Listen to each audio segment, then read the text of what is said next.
Regional executives have conglomerated here to pray for the government and pray for Nana Akufo-Addo, for the Ashanti party and Ashanti region to have a favor, for the commencement of interchange become the reality, not cutting sword. That is why we are permitting His Excellency, the President of Republic, that still the Ashanti region people are looking upon him. It's not that they are not going to vote. They have already voted for us as it done in 2004, and as they also voted in 2016 and 2020. So this one, when you do the opportunity cost, the scale of preference, although we have a lot of roles in Ashanti, the Ashanti people won. But when you do the scale of preference, the Swami interchange becomes necessary, that every Ashanti region, everybody or person is looking forward for the road to become the reality. That is why today we have made a press conference and appeal to them.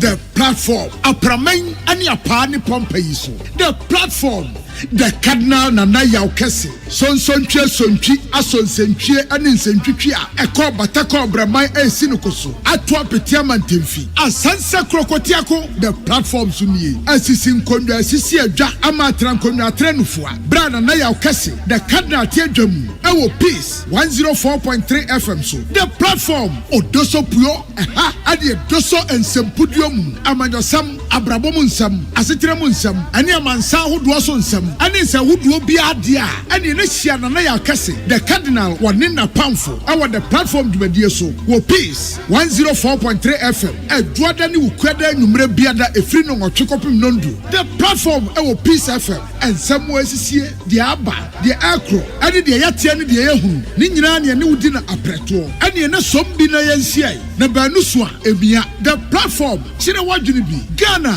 Yamai Ghana.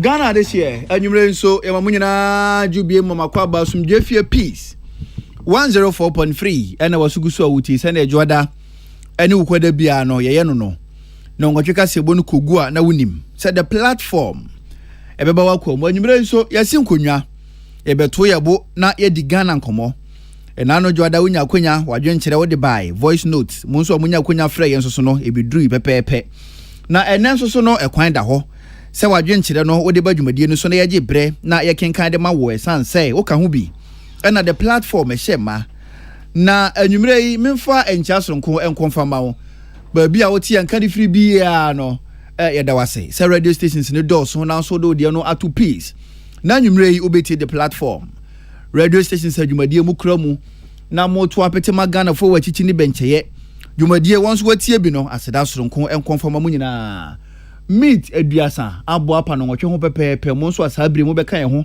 e wo Facebook no so akosi nondu bire mu no mo nso aseda soronko enkonfama mo na wo akonya se won so de wadwe nkire e ba studio no na ye kenkan de ma we san say dwumade o ka ho bi enti abedwafo akire omadwe wo studio no so wadwe nkire na wo de ba e biduru a ye beje bre na ya kenkan de ama wo line a obetime de wadwe nkire afa so no e ye 0556 700 WhatsApp line no 0556 700 me pacho memfre so WhatsApp line 0556 700 Facebook no so Peace 104.3 obehu se etwagu oso na ubenya bia hwe comment so betim dia tumbere pamu ya gibre na ya kenka de ma na nwumre yi ensem wa edabo maso na ye beje bre na ye di ho nkomo ne se enano kwasi da NPP manifesto esi form na asembisa no ene se minim se sabri ni ye call so manifesto no mu no wa hu bi wati bi wakinka bi so social media no so wo susu yem no susu se betima bo NPP ama breaking the 8 no atumi abaso na eye asembisa na wadwen eye wo de fa ho no obetimi de aba na ya gibre na ya kenka de amawo na nyankopon ya adoma kwese de wo ya nimu nso NPP anase Dr. Lahaji Mahmoud Bawumia ye ne se woni nsentwerefo bi di ehia ene manifesto ni nsem esi from no beje bre woni nsentwerefo di ehia wa kirechiremu e de akire Ghana fo yie we ni nsem dodo na no ene nyankopon ya adoma kwese ada Dr. Lahaji Mahmoud Bawumia ne nsentwerefo di ehia ebetwagu ewa ase eno so wo ho akonya se wode wadwen kire fa ho ba na mpenifo si nkonwa ne ye bedi ho nkomo esan se fiechi nkeni abofo no eno nti manifesto no ya de na de awi a ede abiem ena afi de yese ko kire mu nyankopon ya de makwasi ada yi adwumire ye beje bre na ye di ho nkomo na memene dan so NDC omuso manifesto mu de di ewo mfimfi mantamu na nyinyina na adwumire yi ye beje bre na ye di ho nkomo Bebra kakra nie na National Peace Council for twimpen for de da manyoku ahodo ano ne titiri ne wona wotu franka de manyoku no se hu behia se asumdwe nti ase apam mpenfo de won sahye ase na won hye Ghana fo nkuran afen so ma Ghana fo rehemu se December bosumi abato ne be wi asumdwe NDC da Peace Party no nya do mo nsa be hye ase na titira ne de ma NDC manyoku no Ura Johnson asedun katia wadi nsusuye bia bebom se sansusuye ni nyina no wo sere mpenfo se mpenfo timi duru ho a ene Peace Party na NDC do mo nsa be hye ase enye saa pa dia ene enyi omo emfamfiri manwumre yi ye bedi ho enkomo provisional voter register no na isi ase ade na chedodo NDC o kan ho asem se ade nti na ma ya exhibition exercise no ekoso we ni nsema anwumre beje bre na ye di ho enkomo mpenfo anwumre yi ye no mu esi nkonwa na ya twetwe nkomo owura kwaku wusu bana hene obekasa ewo NDC amanyoko no edimu Dr. Ezekiel Ajekumo Ben enso ebekasa ewo NPP amanyoko no edimu mpenifo mienu na nwumre ye no mu esi nkonwa na ye di nkomo wonso wa kwanya sa wode wadwen kyereba wode fa Facebook no so be bedu abeka de amawo WhatsApp ne so 0556 700 beduru ya gibre ya kenkan de amawo sanse dwumadi wo ka ho biaseda enkom emfama Patricia Sefa Fisher Elizabeth Jean Samuel Apia Prince Abafo Samoa Harry Minka and a Mansadat. Yina ni yebona nyumre the platform. Yede babe somwo. Mansadat. The Kadna. Mansadat. Rago kusu. Akwaba. The Kadna na ya Kesseh. Watena sidada. Enu nti betwe ho abataw. Ye ba. Ekoma twetwe bi frase ya high peace. 104.3. Enyi wa video no efri ha. Etwe ho abasisi ya.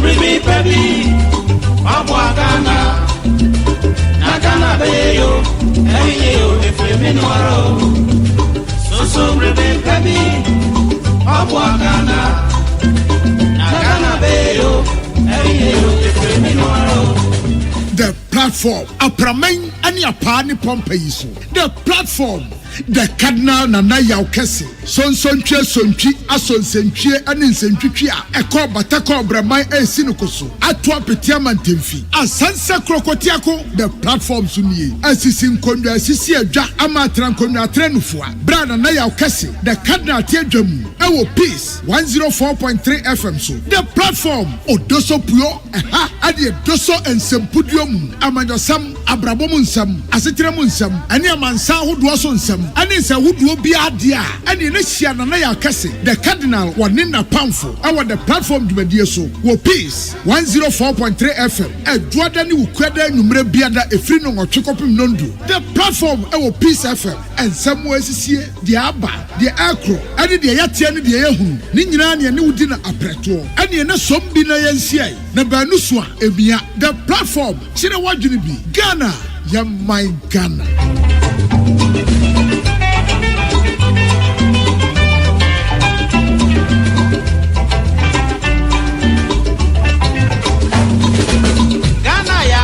Batana, Yami Shano da.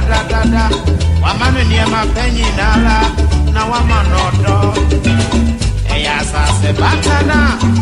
enter oku eji ahobu eni na ehihwe bi ase asomdwe enti asema na ose yesu Ghana yiye anya safa da chinchirima eba be wo yenfo inia susu brebe baby mabwa Ghana na Ghana be yo eyo ekweme no ara o susu brebe baby mabwa Ghana na Ghana be yo eyo ekweme no ara o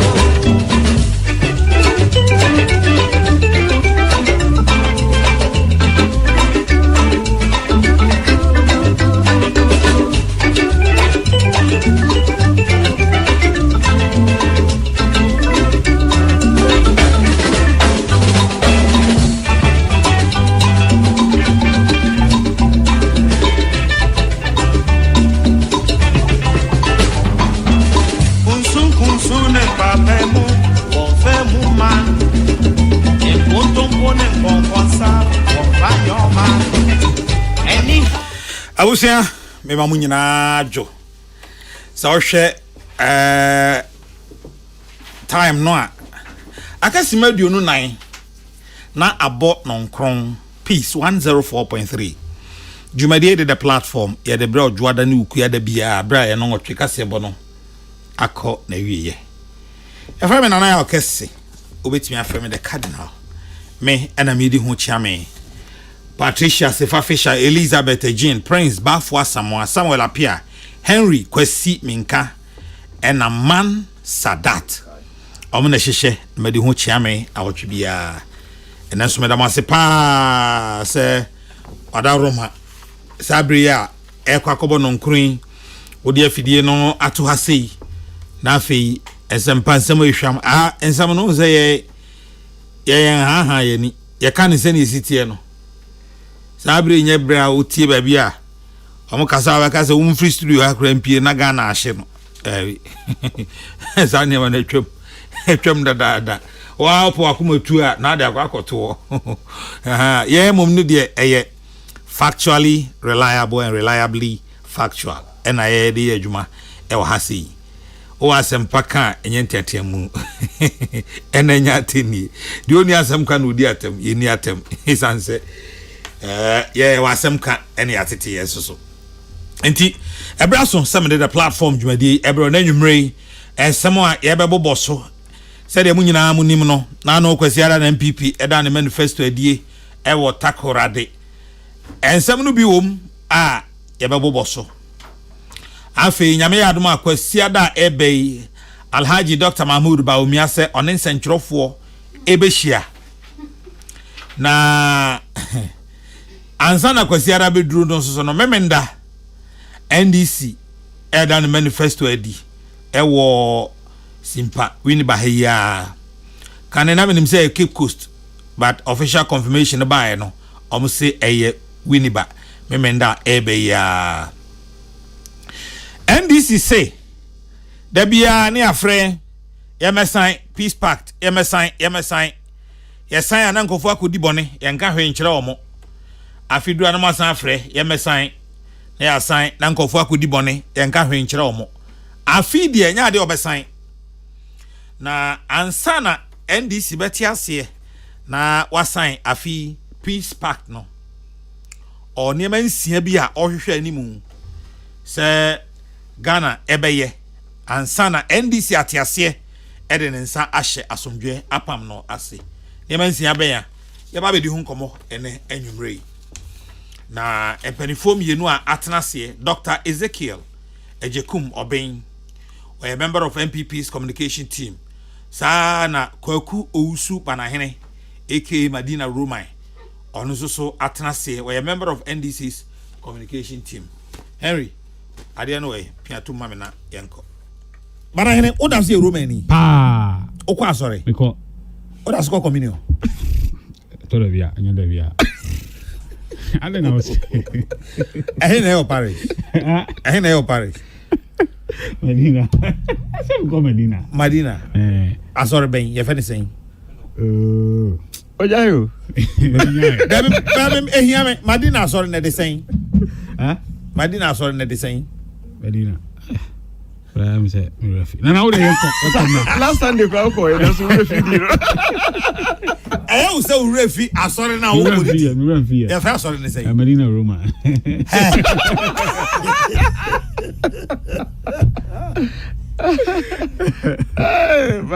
Nana eti monka bingo. Dabi oni o kaza bi obo. Na adi. Once me anchira sorry pa ukodi. Oh. Then is business also for the say wo. Oh. Aso nka mo hu na o me da. Dabi okay. Aso ne de sen.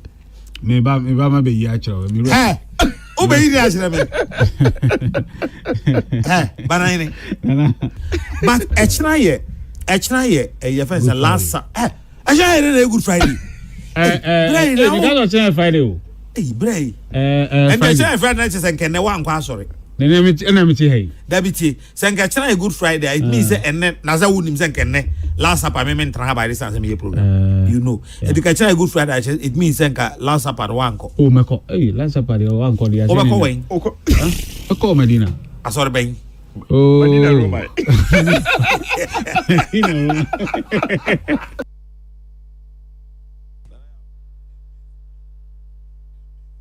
Ebe car. Embassy.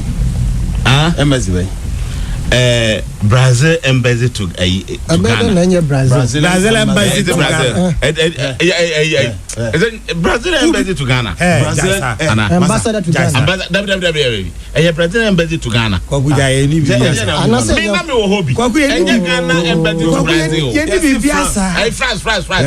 France embassy to Ghana.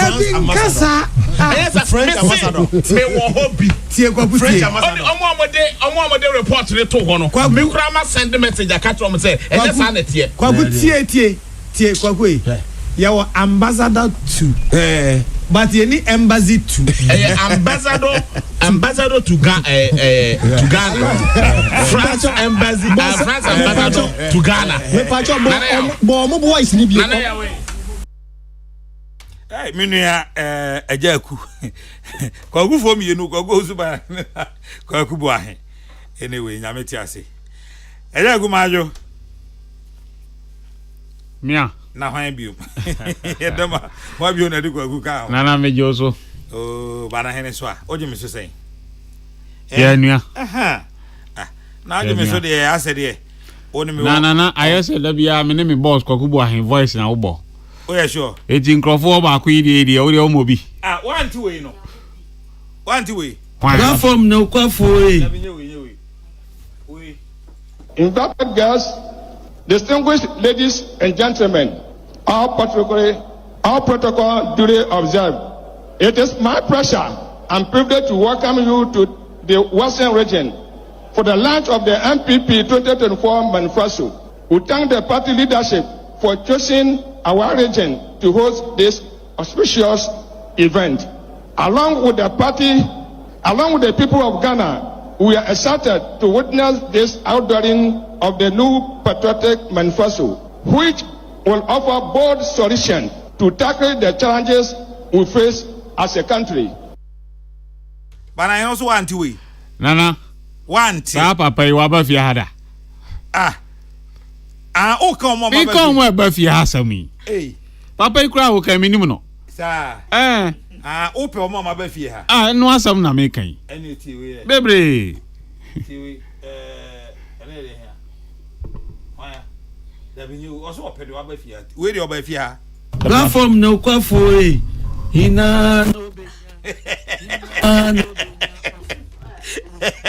Now what is it? Now I can see the CP now. Platform no kwafo. It's a platform. See I can no kre. No boy. Enti platform no kwafo e. Hina no benya. Hina no benya. Fabismark is saying that to me. Fabismark is saying that. Hina no benya. Amen. Where's Wante? Nana we Wante. Clement Wilkinson. MC. Oh, okay. And it's in catcher. Okay. Me impetuous one ne kwan nye kra. But unti we so da. Indeed, it is a great day and I am happy to join you. I take the opportunity to thank you and outgoing board for their satisfied and the support of the school during their term. and also welcome the new board for prayer and their success. Mr. Chairman, as well as aware, the MPP under Kufuor as president built this school and same of an important items that the school was having currently was given out by His Excellency Dr. Kufuor. On that note, the infrastructure namely Kotoku District Police Station, the fire service, the health center, the Onion Market, the road infrastructure, not forgetting the water and the Zoom Lion Campus plant. Okay. All to develop the Kotoku community and its environment. It make comfortable for indigenous and the citizens in around Kotoku. Mr. Chairman, as part of Nana Ado Akufo-Addo, my president and His Excellency Dr. Mahmoud Bawumia, the vice president, free senior high schools policy. A new school bus has been donated to the school and a pickup for headmaster's staff. To complete fan classroom and hot milk per day. Mr. Chairman, yes, the free textbooks yet to receive one student, one tablet, and the free registrar. Mr. Chairman, we all avail.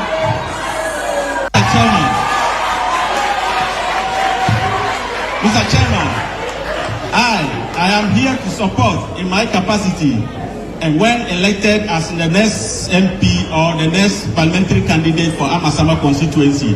Mr. Chairman, Nime Kaname, respectful, I consider this challenge to be done. Mr. Chairman, I just heard the chairman through this occasion mention for the fence wall to be built across all these campus. Mr. Chairman, I promise at my capacity that this challenge will be solved. Mr. Chairman, as you all know, I've started addressing the challenge in this school in advance. So I plead with all students and the staff here to remember me and vote for me coming 7th December. And inshallah, the first wall problem will be solved through capacity. When I went to Weda, I branch in all contest. I'm a Samai. On Teda. All of it to a free farmers. MPP. Jai. Duviasm. Male version of how I could say. How I could say there. Man, yeah. As you say, what are you saying? Oh, no more fun there. Yeah. Na aka Kotokuno. Okay. Ana so when we said that be America. Economy ni nyina ne Kotokuno. It is a Kotokuno nya ni obeye bia emfa. Enana enne na nye eda papa emma yen wo Medina. San say the longest serving constituency organizer. Alhaji Imam Muhammad. Enra wadane sabe kunso. Fitina no pane wase e kopene krabia. Nti MP honorable Sosu ne former youth organizer Sidi Abubakar. Na constituency executives ni region executives ni na be boy chidom. Ami akope Alhaji krabia. Oh nana nipa nsefio. Da bi Alhaji say ye ba power obakodi ambassador of Saudi Arabia. Eno an ope. Alhaji say hwa na ope. Alhaji ntimi antwa me ama power. Oh, nyame fa ne crazy. Yes, nyame so mfa ne crazy. Oh, na say pose na ese mo chiche na ya ambo. Oze, na pose na ese mo chiche si. Oh, Dabi, nana. Say unim say. Hey, Charlie. As you could draw wo here na oye a police constable. When you said that chin be a wait me. Isaac in your constable, Mr. Oye, Saji. Isaac in your constable da. Oye, on your constable. No, ye dey mama ni rank. Me guy say Papa Dr. Kesseh ni na be a friend wa. Ye be interview. Na newscaster na say Yensaka Dr. Kesseh nim ewa homan so. My friend, my name is not Kesseh nim. Get my name correct and call me back. Call me back. Oh no, you're very particular about his name. No, that also. Born wrongly as Isaac Nya Constable, get his rank correct and come back. Isaac when he does so say that should be a obey IGP anameboa. Nana, me no call invest we ya we do the chicken so here. me de aye kasa no ma da bia me ye politics se me so me wo leader so se o chena bi me so me chimi aspire greater heights ana me boa but enye the same as say ye ba power me Saudi Arabia you have to dream high no say hono pe wo de ne say nti obekọ lobby se den saka na okọ any ade no ma champa ye nche because I was say mobile power say na no work ba ko kire me say dey you can ya can o be menka na ye nyina ye be lobby ba ko na akọ na we nya no so abo enkwan na ben ne de ye nyina be so ahwa na me boa ba mo ma ne me ansa e be ben dia ben so say for a take off no untimi enye surprise say nipa bi muo mo ho na wo form abedi ye ya hye atade akotade agina mu a ye be ye adwuma mo ma ye be som so this time the open DCS I some dem ma ba also wabro sunti dabi na district no eya na eye din so hwe eastern region ho na me fi ye bibia me ko no me ade but eti me ka kire wo wo nche ho fight for your people in Accra men my eastern no me wa akoye adwuma ho so ena DC eye baako the whole constituency ye penipa baako the whole district okay the whole district me fa say constituency executives no any emubi na ya dey just mako ne don be fi outside the district no near don be ba district chief executive the honde o hwa anya dey be say me call bi anya yie wa na we are 2013 bo me homodi bi anya yie enti se de sabe na usika some of them say me fa can go wrong and this the one we bibia enya ne sika o nya ya no mo de o manya sika omo kwa ni akofa ye base school for ye show teacher da na mo musika na nanom na ase me be kwa na 2016 no mo akisi joma ama se otolan cruiser ma ahemfo enne running mate campaign traditional leaders kobia oyi ni bafu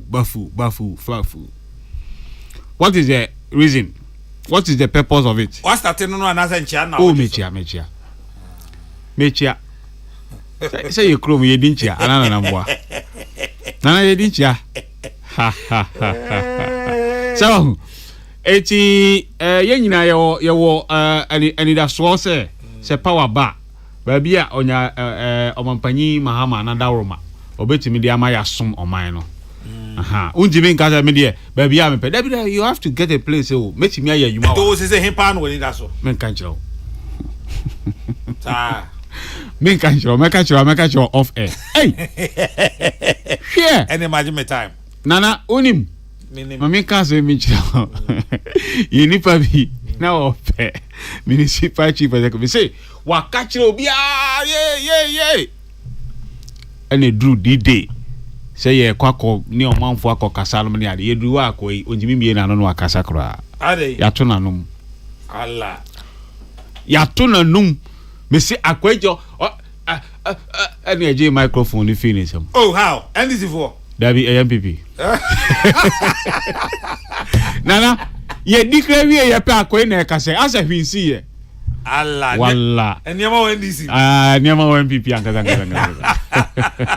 na MPP ni de na okopa NDC sure eti odi o wa maninka trim okay sao maninka trim but the honde what target oze honde what target o ye nyina ye wa ambishi kakra bi o mampanyi ma ama de be ma ye be som ne ye be som no wahala Matias yeah Dr. Ezekiel Ejekum Obin the cardinal dog majo rapping in patrol so yen shaida yen share physically yen share on air sao a lot of times and next time o teme kan air abom kuto na me hu se utie Mate cardinal they be am send no text Mate say bi aboko de nyame adom e da radio asese eneso oda chain na yaba ofidie Kesseh so okay na ye den cha Kesseh ma on producers and menu apenyi so a NDC na ya de shade so Emma Madina constituency NDC ene loss na ye den cha Kesseh so ma Ghana for so IT na ya ne flag bearer Dr. Baumia still our western region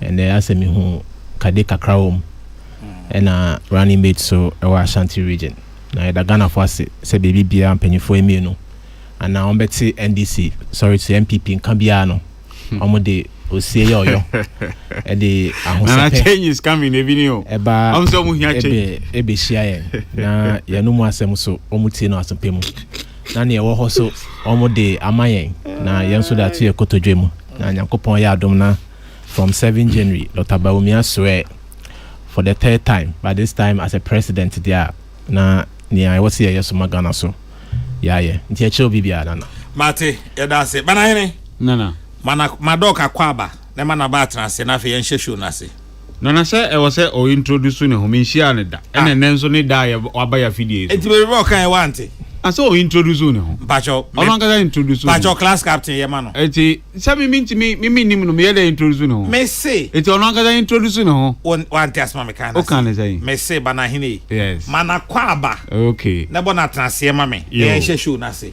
ene Dr. Ezekiel ye mu akwaba eba the longest radio show program in the evening, political talk show are running from 2009. Yeah. Yes, obviously yeah. Minya opportunity eba ahomenso 2011. And you can't I near say how much program yi amana bedru na ya me ka ho. Nti waba abekan ya ho a you hope say you will be disciplined. You won't learn from Charles Owusu ne Adumako Bafinum na o kasa mo man kasa ombe heke o sa na ade no eti yebe mo akwaba waba atranse ana me jitum na me damini apeni so ase say we class captain there no be relegating ne functions ne kakra now am a cupboard boy to start with now I arrange booklets no ne papers ni na ye na keep place ne tidy okay anya me wo ho su dia bibia be koye fine bibia be fine bibia be fine okay and then you mean some eda me pono so first 15 minutes amede be mo obia no ubedi ulem obia ni lem na manane no nyame ya adomo a Saturday na mo launch mo manifesto no correct ewo Winneba yeah okay dia ne enhwe anim afei mo se sa peace park na de nya ade a mo be sign you say ne man sia bi aye adwuma sa de di kan ayewa so weso ogon wom na no yekoto abata chiman south nkofo hwere wo mo nkwan ya anye hwe mo se yekoto aba nkofo bi kotwa fake ballot papers 1 million yekoshe no na mo gina ho bi anka ho hwe ne ade sa ne man nyina ya anya ho adwuma enya ade a mo be sign enti in the next odeba menye 10 minutes answer in the next 10 minutes eni na Ghana fo nhwe ni mu mfiri mo ho ewo kankan manifesto yi na afi so we are peace park na so person kan bi fa ho a na wa kansan mabadox so yo nana medase de wechia atiefo anadwe na enchia Kesseh na kwama Flabera President Mahama, the nation builder, Kwame Nkrumah of our time, the visionary leader, and a humble servant. Na bedi achire Professor Nana J. Opokwajima, the first woman wabaye running mate to a major political party. Nyame ya domwa obe break the glass ceiling to become the first female vice president of the Republic of Ghana. Prof Babia Obia Mechiao. I can't say we no. Nana memeda. When we say chair and ye call tamale. Na omampanyi Mahama edit 2 biasa enka middle of August. NDC be launchi a manifesto ewo Central Region. Na enhihye no na afahye bi wo honom ne ade enti na wo se omuwie ansana etimi aba eti Mahmoud Bawumia eti ya na osidabi sene ya wakotu apo NDC manifesto num ne ade na se wandi kan launch na se ye ne ba kame se Ghana for be ka se wako plagiarize enti omunikan ahead of us ose manti honi Ose manti honi ose Dr. Bawumia eden oche say ye ka se be launch ye manifesto middle of August President Mahama announce watermelon no dimrika senior ono so ebe launching a manifesto ahead of NDC. Eti eniema bebre a ewo NDC manifesto free 2020 run it to 2024 no dimrika cause sa share ni die nim senior obe di kan a launch na iwe be launch ye de no a manimu anko go ase wa ka se da bi enya ha na okofa fiye ntini ya ho pepepe a na no mo call ya so ma create 21 million jobs yi no mo say election kra 7th November ni e be to no ni chese omu huni omoka bibia ye basa because it was on plan ya call assemble microphone ni am text come and read na ezike ma hu a platform so and I have a gabe ready because o medical background right think I over kind health money idea your kind sorry doctor sir yes oh okay I see nana enti abrewa ayipuma kon moye nyame adomo a meme da bai ye ba winiba na ya be launch your biggest manifesto a manifesto na me say yama teaser kakra the youth manifesto edi kan launch here was successful under Commander Pablo niema ni bebre ho no a ye kan wo mu a e be appear in the main manifesto na bit say you say no stress fee policy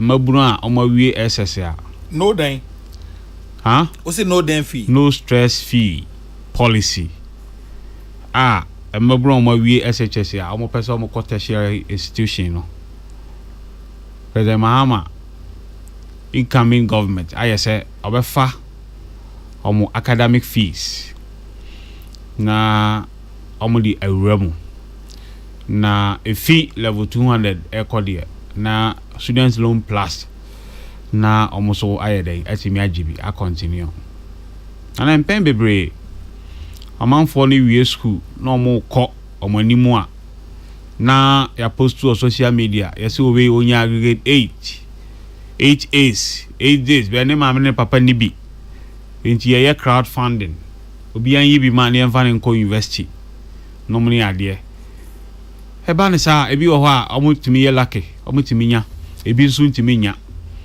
na ayese omutena fi enti omampanyi ma ama se oyi sa o hawo no afi wo sa barrier no afi ho na watua for the first time na wunya wuramu dia na obehu kwan ya be den obe survival na ye ko university uti se amanfo di wa che o joint ya obi o nam kura na ni spoon she ne kotokom boys ya je o maji wa che gubo mu na o spoon akoye den akoshem bi na wo di bi scan fie there you have to survive obi wa accommodation opechi wo bi ho na o de namu so ti ase pecha o san pechi wo bi ho ni nyina obefam na wuli awie na school fees ni de se wantua chese wonye student nana because you have a masters any pabi omde get fan scholarship by only 10,000 cedis per year yetimi sakin crofo a get fan doesn't anite they don't pay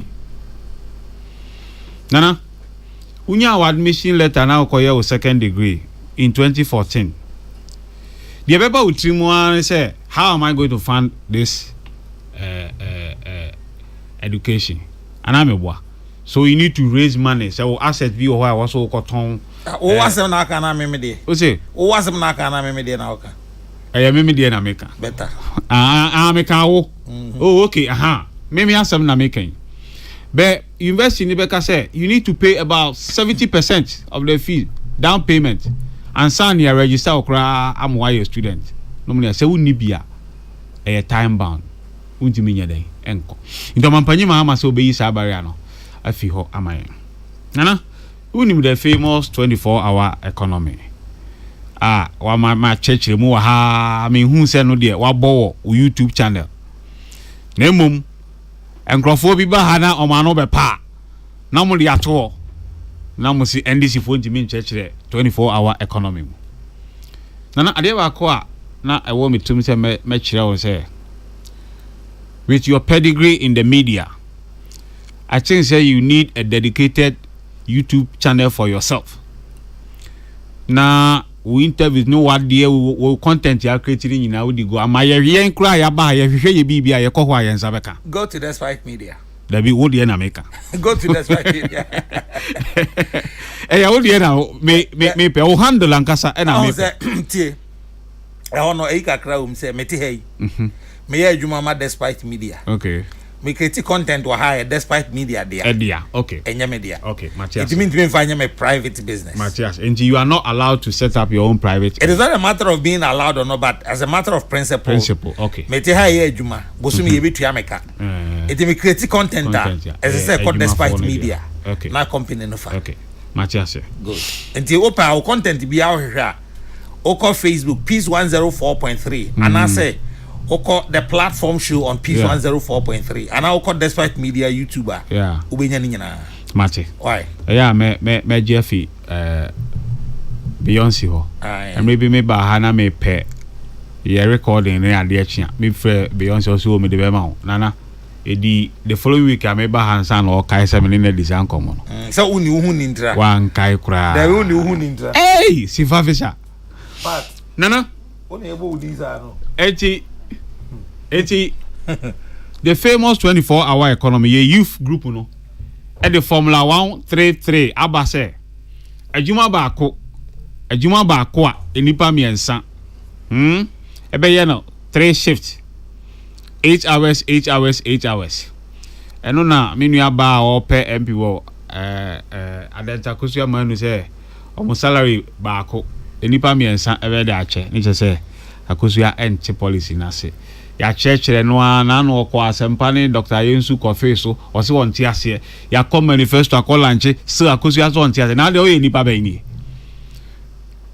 ye kan na akokan bibi foforo amanfo kan na se Obama poku ase pikis upon no mudi atem baba na hene pa minimo no yes de o chro fa akosia ho nenye no me can say de o me repeat it de o chro Facebook oh akosia so e madam for pa o enti na nka ni sa o ye de o ye sa nenye enye so unim sa akosia e wadamfo na o ye unua ba yeah panichew e was our platform na so de o ye wa nyi ni mate me frɛ no me ho ka me frɛ twice na ma eh nana de u check uchi mi e ma me delete e ho ayi a matchro ayi Facebook because me nua no nana unse me so me de obuo ma wo unya kan ya so no ma ye because I unim say ade no say eye a me nka ho hwe yeah but e be say we image enti say me a me nua no ade no be say we image na me ma we a na ma anye nua papa ana o mpene sa nana eye a omo sheda e na omo yesa no but you see me nka we say public space no say unya the information to ho a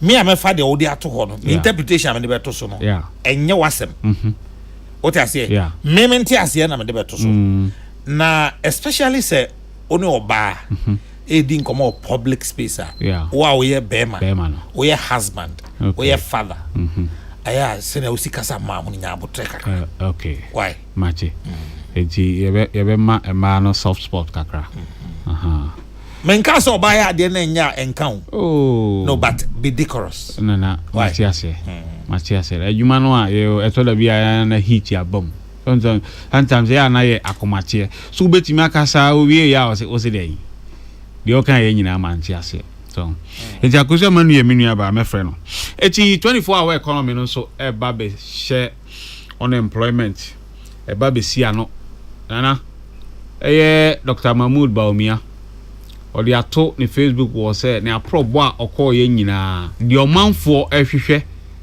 eye omo priority eye adwuma number 1 number 2 eye roads number 3 living conditions it is a hwe no one timi am provide answer say okwan be say so no mefa make create adwuma o che aban mu a unemployment rate adu 14.7%. Our youth unemployment I do 30%. Only kwan ya obefa so no. Obi se me de 24-hour economic policy eba be see unemployment and no kwan. See entima reduce no to barest minimum krana at least ye be so no adu certain point. So it say ama enipa bebre no a enya adwuma ye.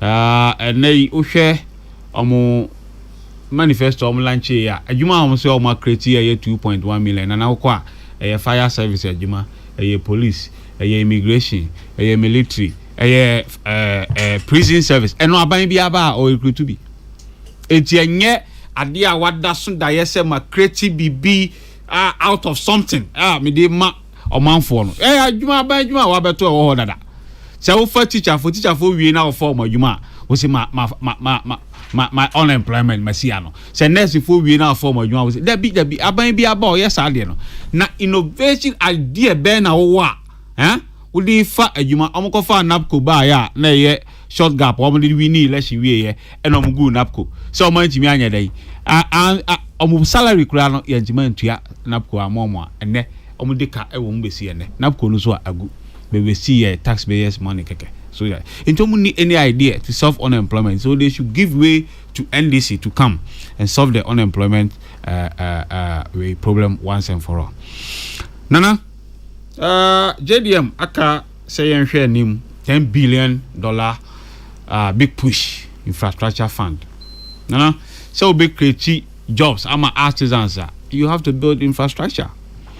So nye infrastructure roads, dying schools, hospitals, housing normally are there artisans so majuma way. Inti ye de sa sika we ye consumption economy. So it say ye kwa jiska ni e dia bedi onabo kwagu kwasen ka kire se sika bisia bia ye be kwagene ye mfa nhye productive center a venture dem fa so be bro man no ye gia eco consumption ye di wi asa na ye chewo na ye de eco kotua ye san apesika foforo akwa kotua ka enti no we ye omampanyi jomahama ani so ade hu se 10 billion infrastructure fund no why be da e frɛ no jomahama infrastructure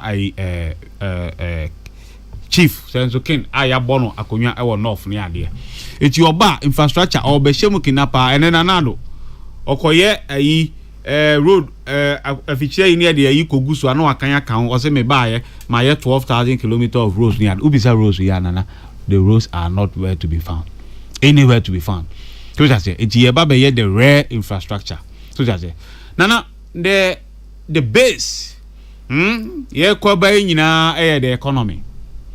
Now share Dr. Mahmoud Baumiani Nanado Amamu Omode Baya who share the economic data from 2017 Babesi 2024 year.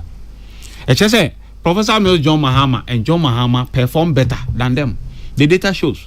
Who call statistical service ya who share the economic growth from 2009 Babesi 2016.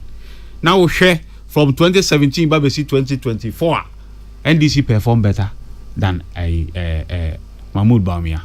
Into share John Mahama as vice president here. He performed better than Bawumia as vice president. And John Mahama as president, he performed better than Nanado as president. It's where you nipa award the experience hands. I do man manwa obeden obetimi di edru baby I we pese yeko. As I say untimi encreate problem na wa won ka se me yi every problem. So betimi yi every problem come yi. They have no solution. Okay. It's yema John Mahama ekwan no nye den. Omra no meyi Ghana ahunye ya ye wo mu ya ene nana ene Wednesday ye nananom ne ye maame no mu a omakọ ahunjie mu a omato government bond every Wednesday bi omukọ pekete of Ministry of Finance esan se den aban edo tabo ato musika so a omo pension omo de yakoto bond wa enke omo de beto aduru anom omo de beko aspiti e de beto aduane adi a omo wo mahumujie mu no aban se me inform omo wa ye excruciating haircut for 62 billion cedis musika. All right. And our structure a debt of over 200 billion. Okay. So that's here. Enti say sadi we nyina wo honom na wo ka say economy you are perform better than NDC. Na meaning where you get your data from. Mate. Na member specifics in my second submission. Mate. Enti we dey me dey e kan. Ma ansa na meko docs no. Me pese me hu me tene ma mienu we ase. Mo manifesto no mo nyanda na di. Ana eliki Asami kasi ye youth manifesto. Na ni nyina beba the major manifesto nim. Ye di kan launch youth manifesto. Okay. Eno na me ma o tiza kakra wo mu ni ade a. E be appear wo. Dey tell me be say what say Dr. Bawumia copy mo manifesto. Oh yes, 2020 manifesto. Uhwemu a ye kasi ye be create 1 million coders. Enti me ba o. Enti 2020 manifesto na mo repeat 2024. Oh ebi wo reappear. Say ye nya kwan a me implement it. You understand? Enye no ebi be appear in the new manifesto ni. So that you say manifesto they are people centered. Time now ye call round say ye omanfo adwen to write the 2020 manifesto. Omo ka kire say ye ni adwen. We have no ideas. And they omo ankasa kofa NDC 2020 manifesto. And omo copy verbatim. Okay. E wo omo manifesto no. Omo me kwan ya mebobo bi so akira. 1 million code say 2020 manifesto. Me wanna ba me copy kifi. Matthias here. Now second issue here, academic fees na mo so mo be fa no. Enti sika sen mo projection is sika sen e be spend. Oh nana so wo hwe edu watch. Oh the entire me bisa o specific sika ne say. Yeah. Me kai say time president Kufuor kan say obeye president a obefa free SHS. Yeah. Question back why you nyina ebisa ne say. Wantimi ankyere. Ono de na wonim ba bi ebesi enne. Okay. Enti we no momo de na cost ne say. Ebesi enne free SHS omunim ba bi omuyi sika. No problem Matthias. So that's here. Enti na mpese me go there. Any policy document che say you dedicated fund e free ha. Enti wo de no. Sa academic fee na also we ma freshest no. Yeah. Sika sen. Nana edu watch analysis bi. So we share the last academic year. Enipa entire public tertiary institutions ya. Na omuhu ekano 254 million Ghana cedis. No mo do saying. I think about I don't have the figure, but a little over 100,000 or so. You understand? And to say yes, our projection one. It might not be the same, but you have an idea about how many people will enter the next academic public tertiary institution. So that's it. So you do that projection. At least you work around between 254 million cedis to 300 or maybe 400. Was it 200 not students near saying? Was it me say a little over 100,000? Yeah. Okay, so far statistics of free SHS. Yeah. Now here on the average, year and Kolananku school crown. Yeah. Between 350 and 500,000. Nana. That is on the average. Yeah. Okay. And you know, more fun say Nkola 300,000 crown we SSR. Emu 100,000 and 150,000 per Bako University ana. Umbeko and yes umbeko yes a public tertiary institution. In Bibeko teacher training. And technical university. So that's it. Bibeko polytechnics. Bibeko nursing training a public tertiary institutions. And no na ya kambo menya university kwa. So that's it. Technical university Zumubetia. Jose. Technical university Zumubetia. Ni nyina kan. Nursing nyina kan. Yes. Na nya mo na mo si technical university no kan. Pablo will clarify the next day. Public tertiary institutions. National Youth Organizer no launch at the NSA. And yet policy ni nyane dia. He launches on their platform. It's not the policy doesn't belong to him. The following day ono ankasa be clarify.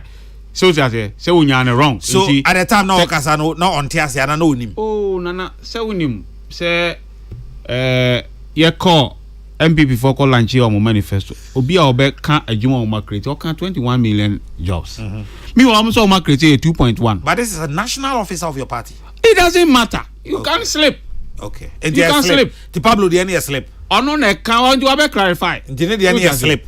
Yes, it's Omanpanyi Mahama say no. There's a video to it Omanpanyi Mahama and Kasakra Chirimu say it covers all tertiary public tertiary institutions. Matthias. Yes. Dog. We are just sleep. Total confusion. And there was anarchy when the center cannot hold different explanations never. And I'm not surprised. Say NDC there. Say we don't know. Say Umuana omoye sentimental analysis bia. Na sebi omo de ho bibia toja. Ebi ne 24-hour economy ya sebi ye kan cozy ho asem ya. Omo communicator bako asema okan ye ntimi repeat wa hai oni cozy ko share wo asempa no. Nti abeye a part of the NDC moving into elections no. Na ni nyina afare by ni say NPP ene Ghana for push wom to a level where omo comfortable. I say Ghana for utie every stakeholder or see yesre afi die enye issue based politics propaganda name powane and trono die say be enyim free mu na yenka issues eno na be difficult ama NDC for because they are not used to such campaign and politics no. And see, they can't even explain. I mean, one of the videos I cover a wow show is so table ya hona gentleman ibaya was say 24-hour economy no senka mene bra penny wie another set of communicators are bet now 2 hourly for the entire night. So clearly, so I'm not surprised. When it came to now I won't correct it. Say one who invited no buy. He's NDC. Oh, you serial caller. If there was any better explanation or Hanka Sebi Kobehu as a serial caller or friend on programs day in day out and Kobehu what you are trying to say. But the issue of we nanam patron per clarification. Is this school fees or academic user fee? Academic fees. Academic. Then you are not taking care of Nkola school fees. Because me cousin our entirely gone last year. Okoye HR ne social science. The fees about 2,000 cedis. And if Oko through breakdown academic fee ne about 450 to 470 cedis. Enti ose otua in the spirit say enkofo nisika to start education. Enti at least famekono ena bia wo de mom wo koduru ho a na wo awa fa level se na menu apenyin se wunya dwane ndi kra sebe wo atresh obotom wo benya wadam for the AD here and there you can even patch our baby school. But if unim se miniska nana now wo push me to go to school now me fees in kwa for a regular student now does it include the fee payers because someone has access to public university and there are a lot of issues are to me clarify. And to make us now entire no and school fees obi a we fee pay when university no you didn't get admission and I'll call you say anyone who gets admission to public university no don't do this to yourself who obesuya kobi kozi ade bi wa hanom obi a ono anya admission wa ko say I want to pay school fees so that you admit me Kwanya university so fast so register okay and now the clarity is that and yet anyone who gets admission to public university whether or not me a fee payer no I'm entering a public university. And first of all the clarification today nana and say secondly so school fees 2,000 send me cousin here now we call public university component NDC for so on bemount now you hearing only start because school into school fees in the no out of 2,000 cedis no yeah 460 cedis into here no intimate to 2,000 na 1,004 2,005 no betimi atua.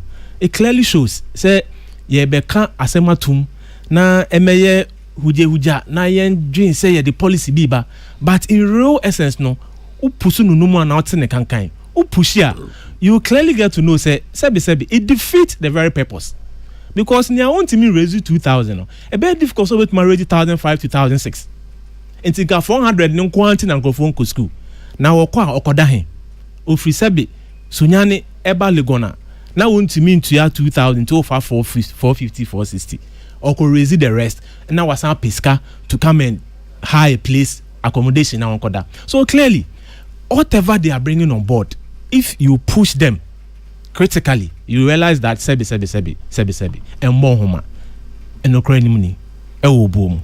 Now moving on to the economic issues I mean your penny you can raise here. I wonder where the figures are coming from. Now because I become a manifesto me try to tell na makwa manifesto no so there no say I plagiarize it. Now almost say bossy almost ben launch almost the middle of August but 24 25th any middle and if you promised to do it in the middle now no more ya fashion okay inti mo enamo middle no be ye mo middle no be ye ending of August yati ase but it's clear I don't know where many any economic figures from to just oppose the performance of Mr. Mahama. I mean it's the same figures you know. Okay. And see what transpired from 2013 to 2017 original so say at no point in time and a government we are perform better than Mr. Mahama economically because the indicators you inherited I mentioned them to you offer GDP from where in 2013 from Ghana statistics no GDP na before 2013 yes 2013 before Prof Mills passed before Prof. Yes, Mills. 7.31%. That's not the case. 2013 with oil back on there. What be some GDP? Now we all know GDP. What be some GDP? Was hovering around 14% when Mr. Mahama came in. 14. It was 2011. After rebasing. It was 2011. At no point, within the presidency of Mr. Mahama, His Excellency, and now or better any record economically. At no point, trade balance, inflation, GDP growth, whatever. At no point, and now better any record. So you come at no to point. Specifics. At no point, Mama 3. 2011, the economy was 14.05%. 2013, John Mahama Besum was 7.31%. Eba Besi. 2016, which is 3.37. So on the average, we find the average there. John Mahama grew the economy 3.92%. 3.92%. You know from 2013 to 2016. Very good. Now, the figures we are comparing. Let me finish. It's my time. Okay. Ufafi 2021. Eba Besi 2024. No, why are you starting from 2021? Except me, John Mahama was the second term of Professor Mills. And no, that's his first term. No. Me can't. John Mahama second term. As president. And call this second term and come Mabim. And call this second term and come Mabim. Can the first term? Okay, in the first term. Yes. Professor Mills.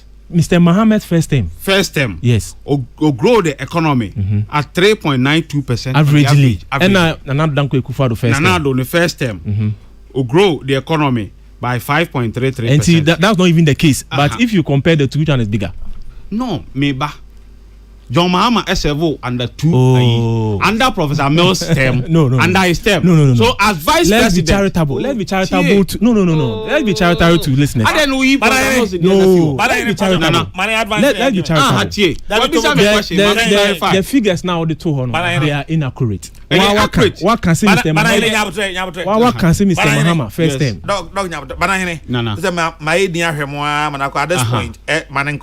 don't know what be my question. It is not true. Okay. It is not true. Wow, figures even for your own figures. Doc, me about. And do observation be out there. Why? We are now. That's it. Even for wow figures, no. The first term of Mr. Mahama and the first term of this administration, our GDP growth was around 6%. Our mine 5.33. No. How can you compare 5.33 to your own 3.9 and say that Samuel John Mahama was 9.02%? So now the first term. 5.33%. No. John Mahama, Professor Mills achieved 9.02%. So use that. Yes. So started it is never true. So your own statistics now they buy even proves you wrong. But that's not where I want to get to. Nana yada Ghana for us any Western region for us.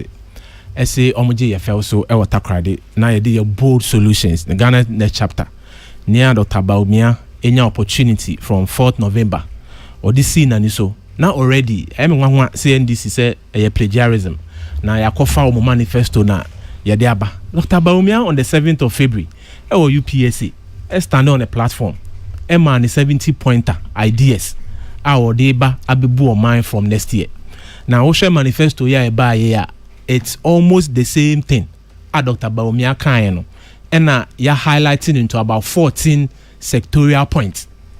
Dr. Baumia can anything different. Honam keke flesh and ye di abeka ne okaye on 7th February ewo UPSA. Na ye dagana force wase eba ye omachro madwen omo gidi ese utie solutions Dr. Baumia edi ba very very laudable. Na the key areas are Dr. Baumia moving forward.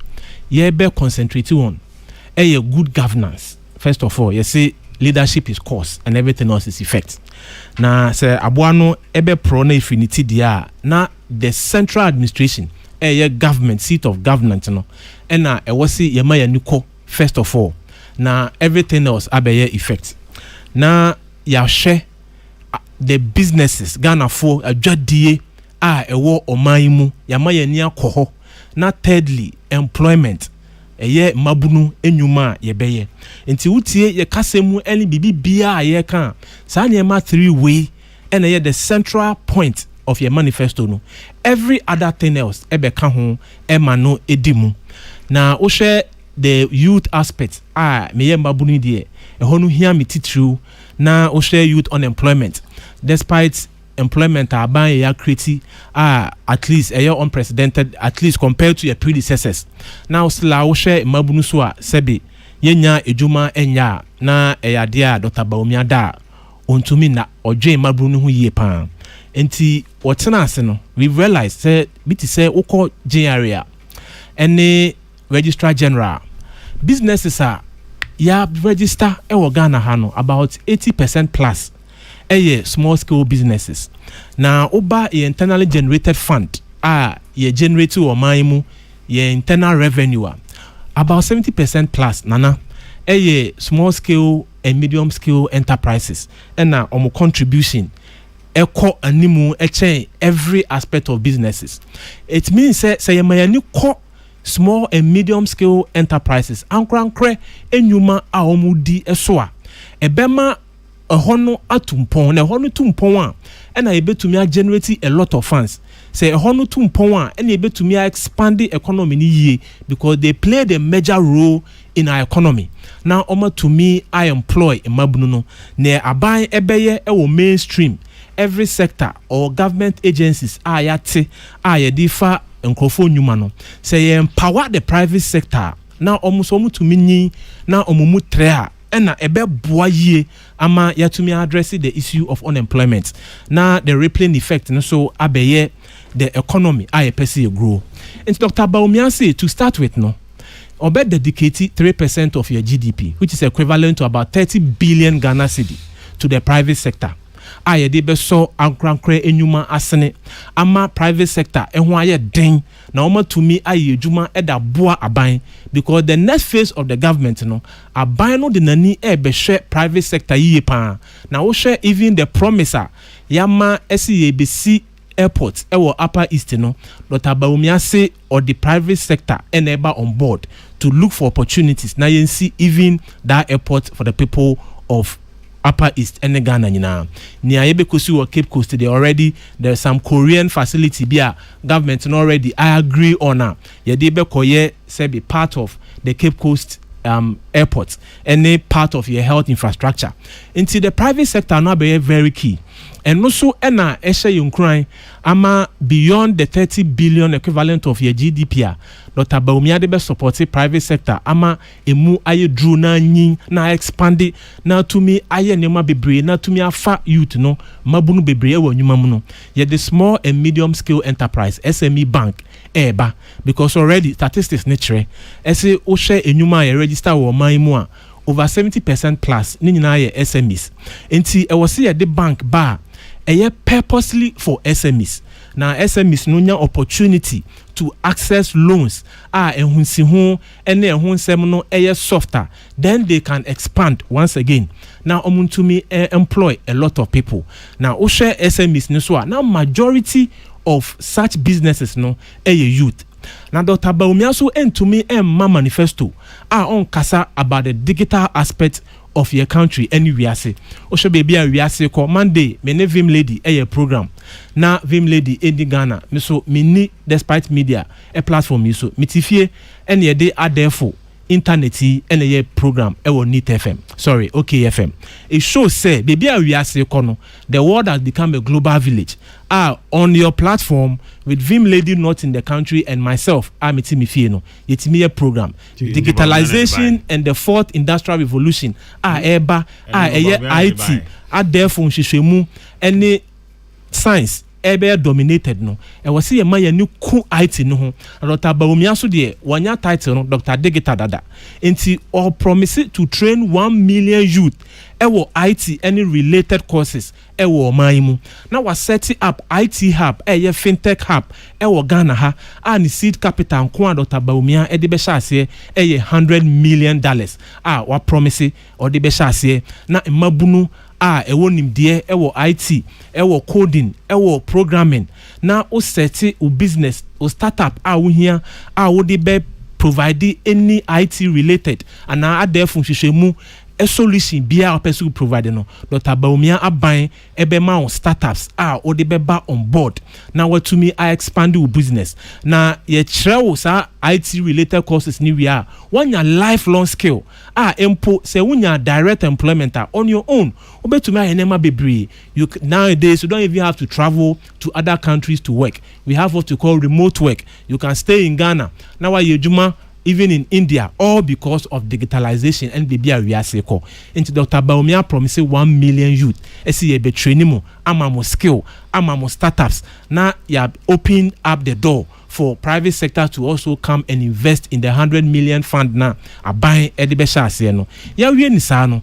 Na ya hu se enyuma bebree edeka eba omo taxes GRA haumo omo ntimi ntua taxes obi pay juma and now pay any government business and a private businesser na e can say for papers bra e kire so company wa register na wo registration no company no udi mu a na akoye boachi bidin enti ye the tax amnesty enso ba wa wo business bia wo deka na wontua ye na ye di esi hu si betua ansa na what ma start operations biem no Dr. Baumia second chance or deba ade obia ka ache no na wa start afresh eno so beboa ma enwuma sebi enyina ne na so sesei enam eka a omode aban na aban enwuma ko nti no omuntimi nya edwuma enya opportunities no anya more opportunities ne nyina eboa ma private sector no agrow enti mabunu round 2 we look at other sectors but the first most important we na who hear me as a youth mabunu enwuma any promise any ideas ye dey ba ya start bi ye dey bi be ka ho na wo hwe onipa na o ma sa promise no na wo hwe ne waje e wa aban mu as vice president and na body wanya na clearly you can tell Dr. Baumia you be ye trust na be yi aside the fintech hub ye dey ba seed capital any SME bank ye dey ba abeboa enwuma any tax amnesty any tax reforms e ba nyina no beboa enwuma plus the 330 billion equivalent of GDP dey so private sector say nyina is geared towards the private sector expansion of business to make sure say mabunu ebenya opportunity in Dr. Baumia's government. Until round 2 we look at other areas nana. Me want some kitin me no am person me so asana makosa that so they can and say Cape Coast Airport me kai say ababa kwa etwa mu no moko kan say my president be pacho say there be he was misled ama na nya say na tie pacho afi de mo adwene hu ye and then number 2 omo obono mo nya adwene political na so omo kan say Dr. Baumia no onye obi a oka asemo a ubetimi aginedi oni sa credibility no nti den na say ema obi a oti ogidi say ana say odeto no ho say ene de mo kan ubetimi ayo na Dr. Baumia credibility oni credibility a ontumi nyina pintin so on the 7th of February UPSC our outline ne effect as vice president man mu yenim leader bia sebe owo Ghana ha wabedi vice president Ghana anya ne ho mfaso yebetumi ahu adwuma waye chen Dr. Baumia enti adwuma odisi na ni so ne omampani de share ne nsa ese onye no watumi abohu dawro ache Ghana for up to now obi bia meka ase Dr. Baumia asema waka se waye ABCD eyentro on the issue of the airport na Dr. Baumia ko kan nia eye na ban o kita executive powers eye president ese oye 1 2 3 projects ewo other side of the country into that airport at that moment there into me maso ewo na ban mu Dr. Baumia is still committed. It even shows that he oye own person. He is still committed. Make country we send him kan even in the manifesto ya tro expressly manifesto nim ese Korean facility bia aban no edi hu djuma about $2 billion. Ni nyina already government are negotiations already. Part of the consignment na ebano is coming to take care of airports for the people of Central Region. And Dr. Baumia Kanye in Nana Danko Ekufuado government na Masoa he is still committed. Poalugu Dam ye Kanye ye started preparation groundwork feasibility studies by Yantumi Anwie for obvious reasons, but we are still committed to doing it.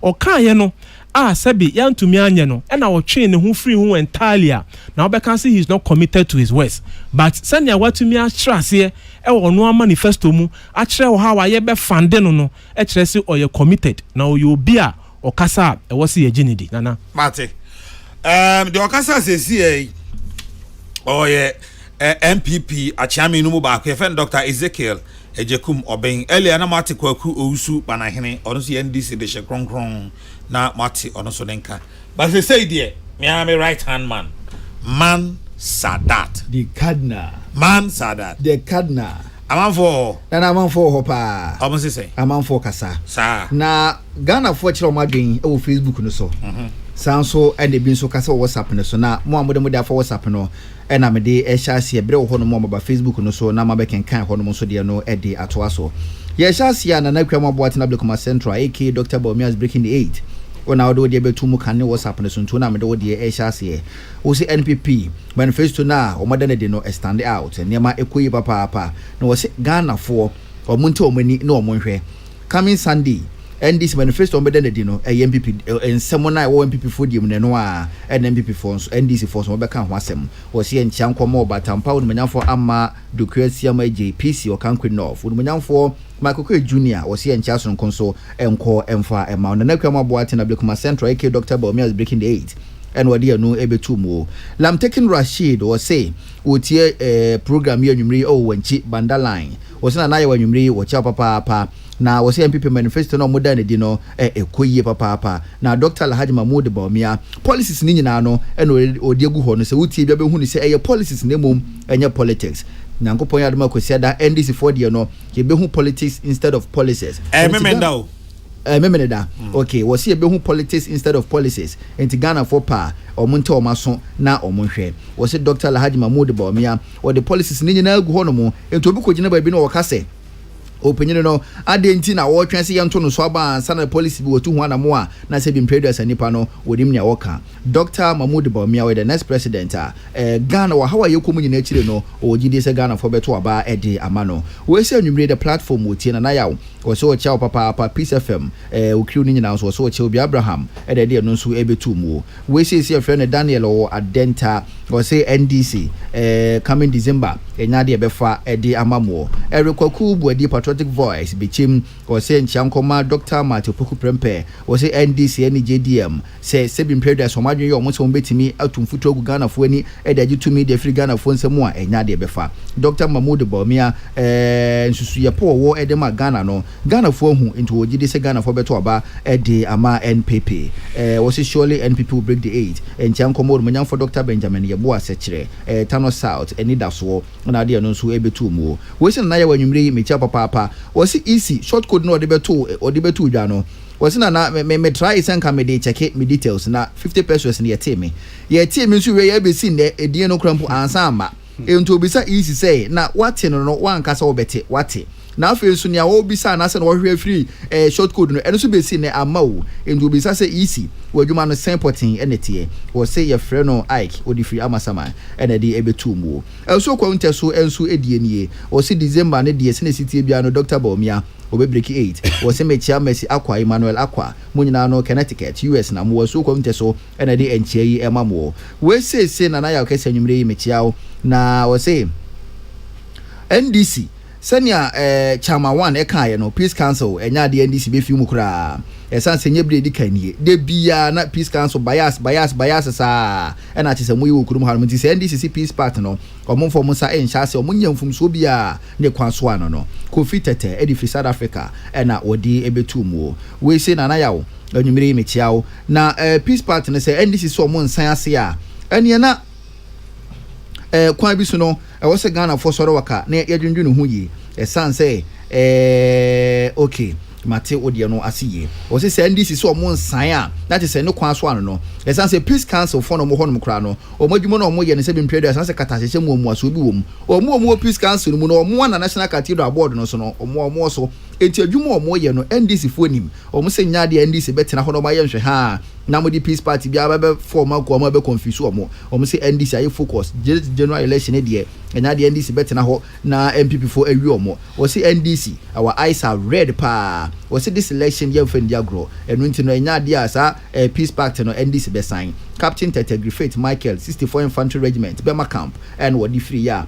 wodi ebetumu Mensa Majid edi free bechem Toronto and wodi ba so manyan for Charles kwesi asi edun kamen MP Town South o say en Charles nko enko emfa emano o say aya na esrepa say aban no MPP for ti omohugu montes no omoka kire Ghana for say Ghana for nto aban former NPP na MPP ba obe Ghana yi wan kasa na otia bedwa no so na Ghana no wase no enti be den ye de Ghana show nsemu a wotimi asa ye Ghana yi o say NPP say manifesto na no omoka ho asem no say utie ni dia be hu ni say NDC omo manifesto 2022 na NDC youth manifesto no emu nsem dodo na no na MPP for omababo no abeka de akire Ghana for yi o say wo yi NDC for de 2020 ni youth ni de ni free mu ade kanya hu ni say se bimpedwasa ankuri hunu emunye du enti MPP for manifesto omo ka ho asem no dodo na ye NDC omo 2020 na youth manifesto no ye ho nsem ene wo mu ene wode ye no so ebetu mo Mensa Majid Leviticus powers kaswa basina na anwumre wo che papa na Ghana mampanyina na ado abo no homoden free senior high school no de ba ye no nko ampontiri ogidie say December 7 Ghana for be so na oma award Dr. Mahmoud Bawumia na watu amambo no so o say ncha nkomo no manyamfo Mavis Hawa Kumsen we say the city bia no former president enya de betentam edi amane biem Alhaji Mahmoud Bawumia na policies no ekoyie na ogidie say Ghana for be so na watu abade amara no so aba be president e wo Ghana wo manyamfo ameyawo bafo kola wase enchianko emfa emano Somalia African Tampon North ena wodi ebetumu we sina na yawo anwumre amenso menchia obi na wase ase zoom line adwuma yefo no Ghana fo obi ase obi amfa ye ho wase 11 month nie aketua MI enso ye adwuma nti wase wosere se aya no waka bi ede amazum line adwuma yefo en wodi eno so ebetumu we say ohwe for 2 minutes penalty form na mpacho yo we say ohwe policies a Dr. Alhaji Mahmoud Bawumia edi egu apono so oba Europa enu nko a na ekoso ha nti media megidi say say Ghana for mo mani da hona moto oba de ma MPP policies no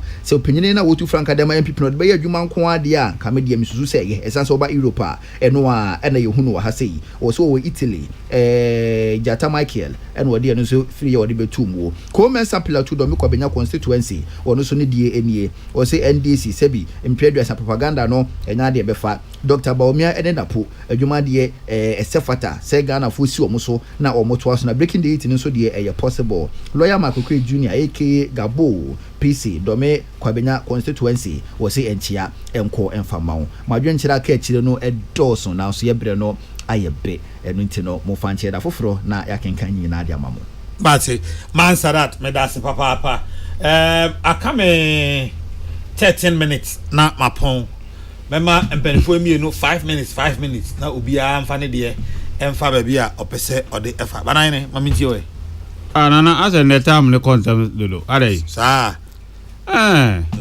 ya chance ente samum o na so ne wo mre o tama ne yedi nkomo na me ka kire o se na we a o se nchia kekere nyina ne yedi ko time ne yedi nkomo oh okay nana onim se obi de text by say youth manifesto ni NDC manifesto 2020 na Dr. Bawumia akotutum sesere ne abasa na ode abe ne manifesto ma specifics wa ha NDC page 19 and page 22 of 2020 manifesto you can say we will train 1 million youth in coding. That was 2nd October 2020. Young Oba Dr. Bawumia was they will train 2nd October 2020. Yeah, 2020. There's a man launching manifesto in Temana. No, me just say no flag bearer and a uko Ghana webwa. The story in the war, but NDC 2020 manifesto. Okay.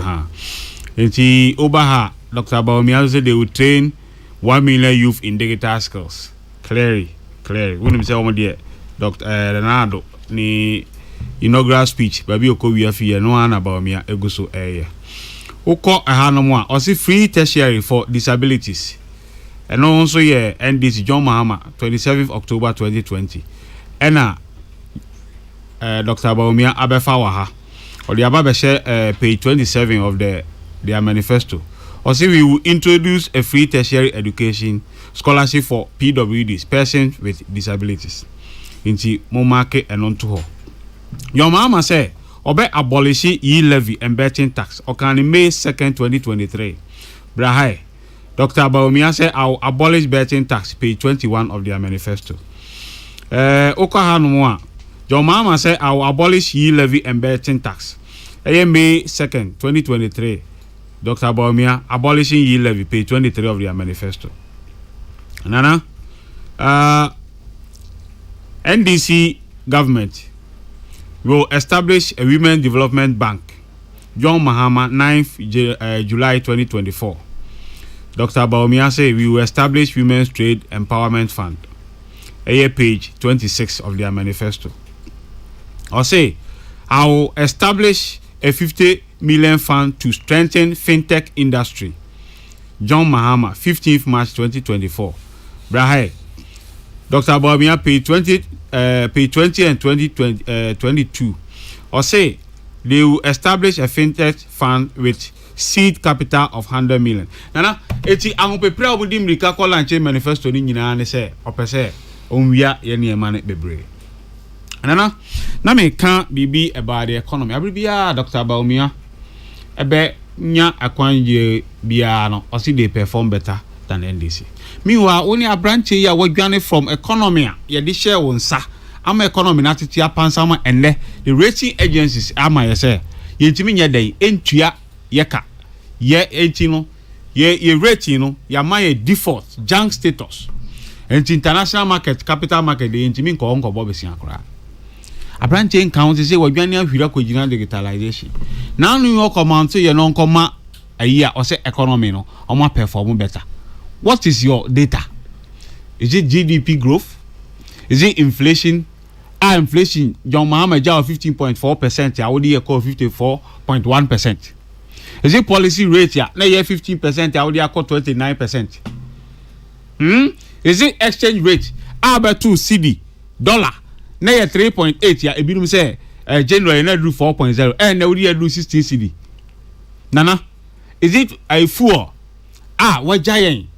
First John Mahama time near turn 14 CD per gallon and a liter is more than 14 cedis and on a better nana so if you we nyina no na economy na Bawumia ka say they perform better no is it on paper or the reality on the ground Dr. Bawumia say oba residential electricity rate any commercial rate ebe pe and not even commercial rate no ebe lesser than residential rate nana in 2016 na me talk electricity 20 cedis ya e dey be trouble na okay and then the same gadget ya me use 2024 me talk 150 cedis and for me nu na okay nana or say ono or increase the electricity averagely by 11.1%. Now John Mahama no increase by 50% every year 50% na me talk 20 cedi e dey be trouble na okay and then me talk 150 cedis ya and for me nu na okay nana and the cost of living food inflation and 47%. That be abeko ya to adiem.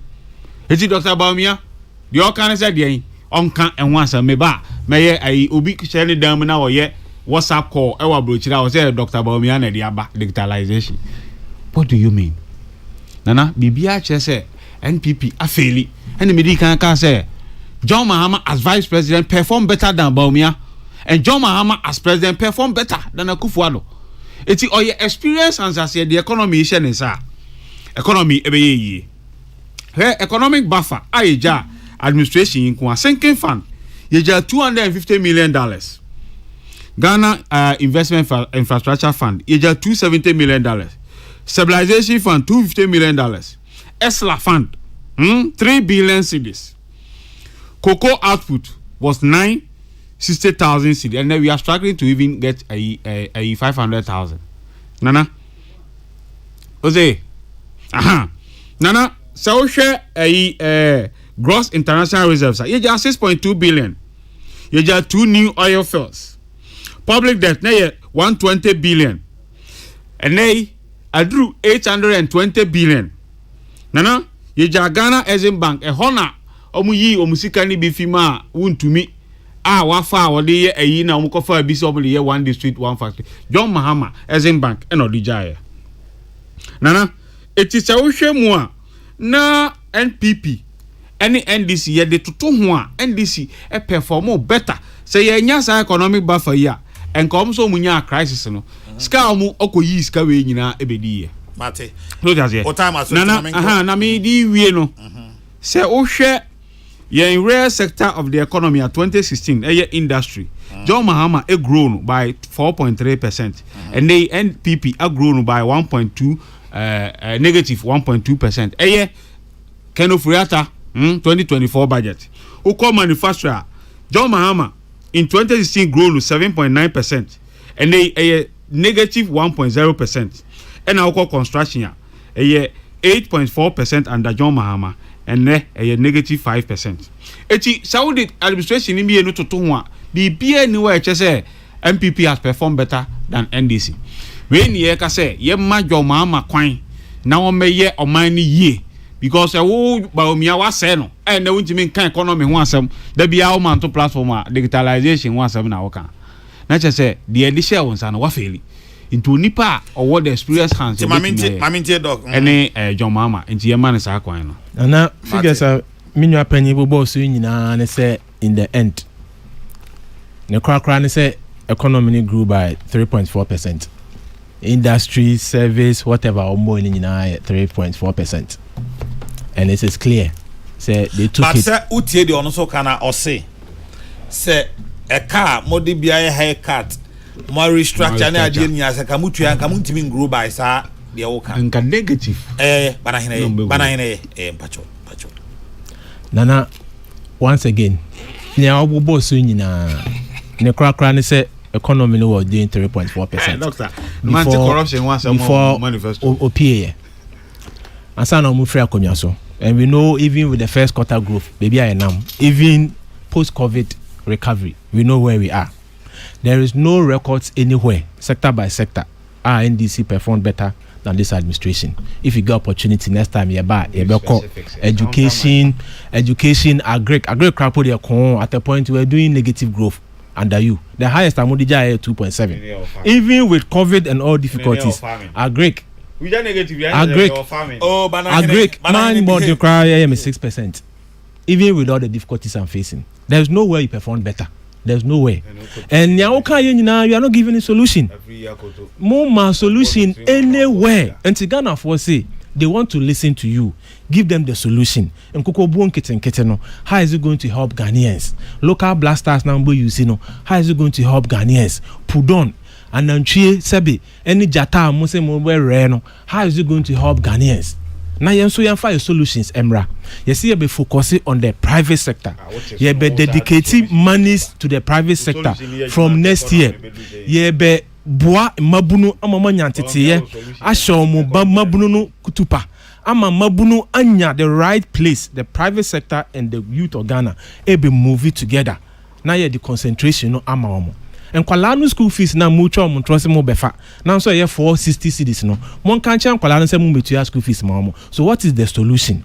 Yende beyond all that you said, Nana, you see in education we are coming to protect free SHS because no wo akwala no obia ni ho ane why am hihye ma akwala no chen ena ene agya no enti yan ye give birth to free SHS na ye implement FQ capitation grant feeding system from President Kufuor time any upgrader akoso another Kufuor administration with free SHS, free TVET, even free education for doctors. I always say recently doctors here acquire specialist programming obia school fees 11,152.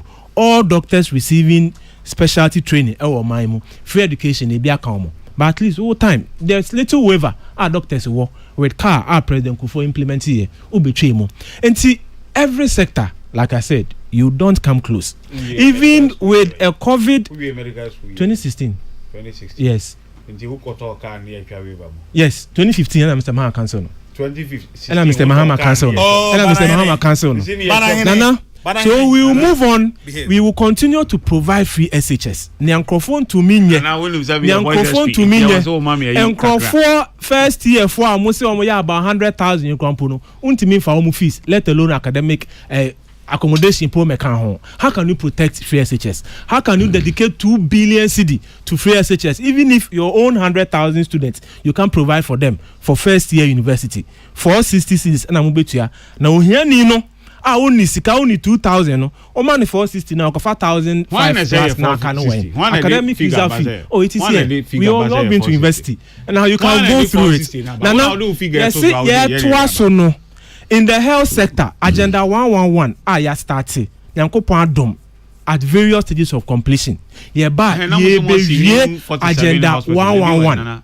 Na ye nim se even with agenda 111 alone, Nana, we are looking to provide 67,000 jobs with agenda 111. You be protect your health sector. Ambulance they buy the drone service centers in Sian Iowa Maimu. You do 2 beka home. Now abeye ngoche ewo Maimu. Your ambulance system employment. Nurses are school I said from 2012 to 2016. Man for mubia ye be fa ebimuno. Omo motifi we are still going to give them employment. Ye ba infrastructure. Dr. Baumiasi, even electricity alone, he's looking to add 2,000 megawatts of solar power to your power generation. Dr. Baumia will do it. You know, some of them were impossible FC. Dr. Baumia will be committed to do it. Yeah, be ya kwan, ye ne private sector e be ya kwan. Aban kobo besian bi na pressure me da esika so. Ye ne private sector ye be ya kwan. Investment in the private sector. Infrastructure, investment in the private sector to provide infrastructure. School are dying. Na ya kama even po ebi aka. Sports 47 hospital. Who ye doctor ebi wo hen? Football teams are medical doctor. Where is the hospital? Should I mention them to you? Paper hospital now hospital. Should I mention them to you? I'm a football clubs compare war maimu. Nana football clubs go to Nkwetia, go to Chedie, go to Achuma, go to Chedie, go to Achuma Kwanya, go to Anna. So moving on, yes, can I listen to the gentleman? Can I listen to mention? Nana. Okasa me okasa yo. Me ma okasa Nana. Me ma okasa. Doc wrap up. Enti yes ye be ya me bia so Ghana for football team so. Dr. Baumiasi or promise every club Ghana ha 1 bus. Enti mabunu Ghana. Yen share leaders ni mienu. Why and our personality no? Why and our vision no? Eso obeboayen. Ni obedi akonwa a okachire mabunu se onya magician na discussion ebotom. Onti min create nyuma mayen. Na mabunu esu na okachire yesi sebi yenko twa nwura grass esre na mfa megu kwan ho na yementon na yema yadwanini. Doctors, house officers, ye juma 11 months a yentu omoka. Even in COVID na ye ho ache yepo. Teacher for na efie 1 year yetu omoka. Any aban president and education minister obaye efa teacher for 3 years. Etu omoka just 3 months. Aban we and be cancel that 3-month pay policy. Into wo hwe nia waye opesi oba na obeye na wasan promise in mosque sebi mortuary was zongos and kokobu nkitinkiti policies are wodiba omo to me explain na Dr. Baumia dia wa launch guta individuals experts enyina budget so said Dr. Baumia we dey to me ya na indeed your next chapter of Ghana no ye konkonum dem ye sre Ghana for my ye nkoton ye color TV nkoton black and white na ye want me protective free SHS don't mean protective agenda 111 because President Kufuor Eurojet project 8 hospitals I was starting here. NDC 8 years. Nana. Want me po yeah na ebe wie ye. Enti ye pa ban obetumi continue free SHS. I continue with agenda 111. Not sebi. We need the MPP government to continue. On the ground omunhwe na omuntie na omumwaye. 47. Okay, nyame adoma by this time next week, you know. Na manifesto ni mi nyina aba. Enti ye be fa na sector by sector. Enti se ye fa abia memfa say youth employment ye be hwe NDC ni ahwe MPP. Ye fa bibi tis agriculture ni ahwe MPP ni ahwe NDC. Na fi dey start to compare ye ni dey wo hwe bu a atro So share a year. Nana, enti Chedie for food and jobs. Chedie Hospital in Achuma Kwanima, me ba million jobs. Manson Kwanta Hospital. Manifesto mu dia Sabronum Hospital Asunafo because of yo mate mo dem ntwen nya me adoma na asu iginu ma ba bubu ni nyina kire me. Samuel Bravo abe mate me kwa akoda na ochana no pa me ba adwuma nya me ya adomo a. Apostle Hackman Kwe ene yo wa apostle. Nya me nhira wate. Happy birthday Apostle Hackman Kwe. Ene eye wawoda onyame nhirawo no ma woni nkwan na emen Dr. Ezekiel Ejekumoben, member of the MPP's communication team, ena kwaku owusu banahene ono se member of the NDC's communication team omo na me omo twetwe nkomo enanyumre pacha ahomache no numpa mu ye hia me e United Television na ye nkyerɛkyerɛ Catholic GDA emu e wo Live Truth Live Catholic e United Television the 5:30 aya hia me e United Television na ye monkomo emfa Catholic GDA ho e United Television ye frame na na ya Kesseh wetu frame the Cardinal Patricia Sefafisha Elizabeth Ejin Prince Balfour Asamoah Samuel Apia Henry Kwesi Minka ena Man Sadat omo ena ehyehyeye ena mdi ho chiame de rade asumdwe jamu nyina o mokoi hwe mu su yie ena man kwa ankoto amane ebiem me da asumdwe jamu makram